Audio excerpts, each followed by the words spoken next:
The vast observation window of the Illyrian spire shimmered with the light of 1,000 stars.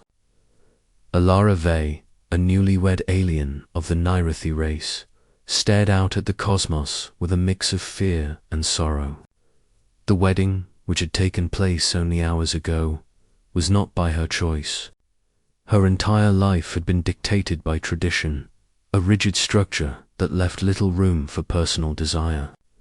The ceremony had been grand, dazzling in its opulence, but Alara felt nothing but dread. Her new husband, Karen Thal, stood behind her, silent, a figure of imposing height and strength. The Nirathi were known for their physical prowess and commanding presence, but Karen's aura was different. Where others exuded pride and dominance, he carried something quieter. Something Alara did not yet understand. She flinched as he approached. "Alara," he said, his voice surprisingly soft for someone of his stature. "I know you do not wish for this marriage. I can feel your fear." Alara stiffened.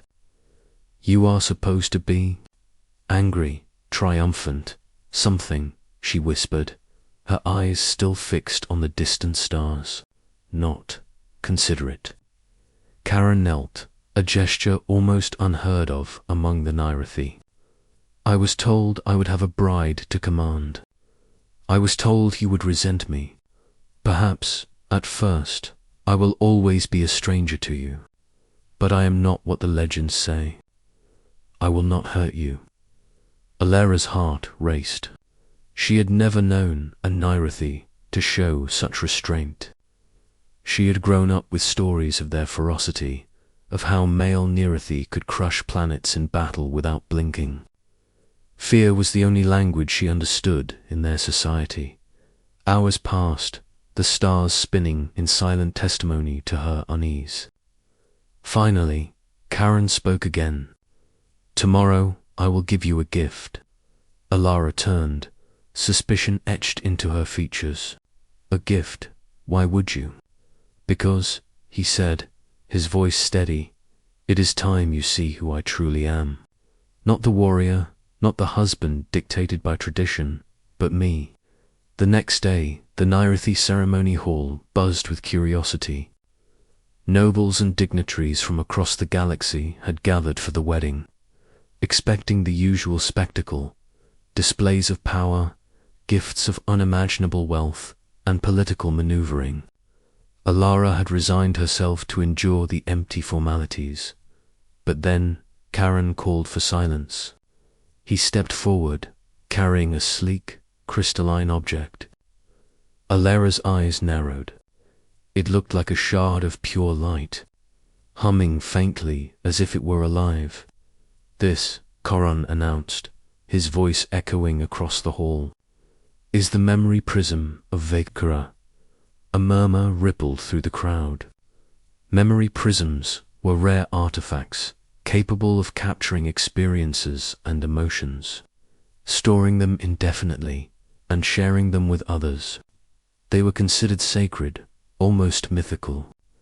And to possess one was to hold a piece of history itself. Alara's eyes widened.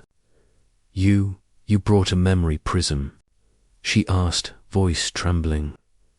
"I did," Karen replied. "And it is yours." Gasps echoed through the hall. Nobles whispered among themselves, some incredulous, others scandalized. It was unheard of for a Nirathi male to present such a gift without expecting immediate political leverage. This was not wealth. This was not a weapon. This was profoundly personal. Alara reached for the prism hesitantly. As her claws touched the cool surface, her vision blurred. Memories, not her own, flooded her mind, memories of Karen as a child, learning to sculpt, to paint, to care for injured creatures across the galaxy.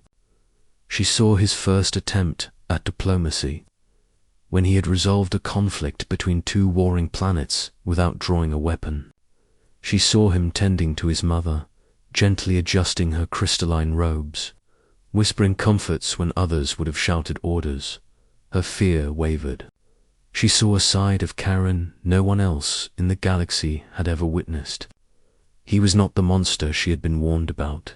He was extraordinary. "I wanted you to see me," he said quietly. "I wanted you to know that I am not your enemy, that I will never use you as a pawn in this cruel tradition. I chose this gift because it holds my truth, my history. You deserve to know me before you judge me." Alara's claws trembled as she lowered the prism. Her fear was still there, but it had been replaced with something new: curiosity, respect, perhaps even hope. The hall erupted into chaos. Some nobles whispered scandal, unable to comprehend the gesture. Others, more perceptive, realized the significance. A Nirathi male giving a gift that revealed his soul. It was revolutionary. Some even speculated it might change the course of their entire society. Alara turned to Karen. I do not know what to say." "You do not have to," he replied. "Only to accept that the galaxy is larger than fear, that love can exist where duty has failed, that courage is not always in battle, is in vulnerability." For the first time since the wedding, Alara felt something like freedom. Not from the marriage, not from the traditions, but from the fear that had governed her life. She saw Karen not as a force to be endured, but as a partner. Someone willing to meet her where she was, rather than demand she meet him where he was. Weeks passed. Alara explored the galaxy with Karen, seeing worlds she had only heard of in stories. Everywhere they went, the memory prism became a symbol not of wealth, not of power, but of trust.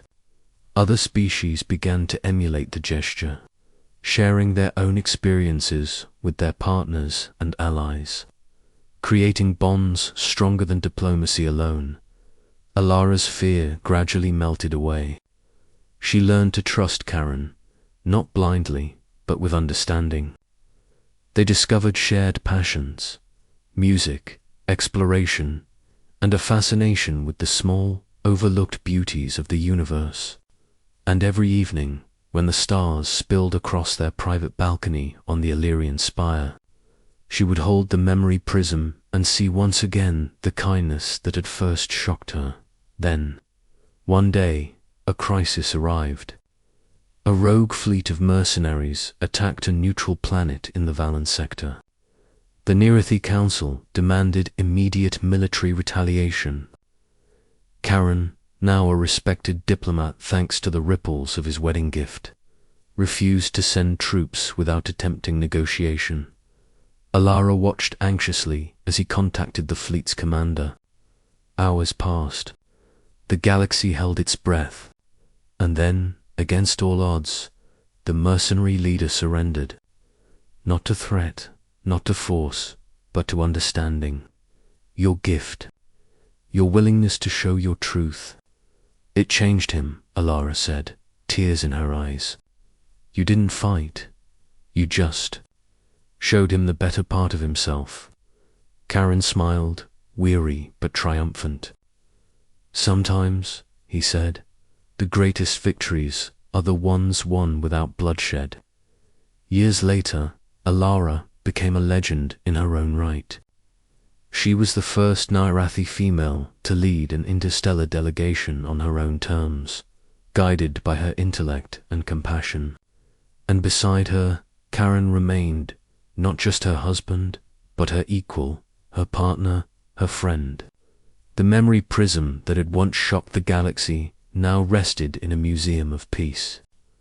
A reminder that fear could be overcome by courage, that hatred could be dissolved by understanding, and that even the most unlikely unions could reshape history when asked about the secret to their enduring bond.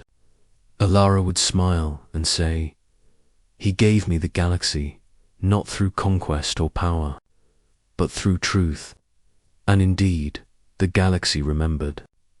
For generations, the story of the newlywed Narathi and her husband who dared to give a gift that revealed his soul became a tale told across star systems, testament to humanity's universal trait, the courage to love, even when fears seemed inevitable.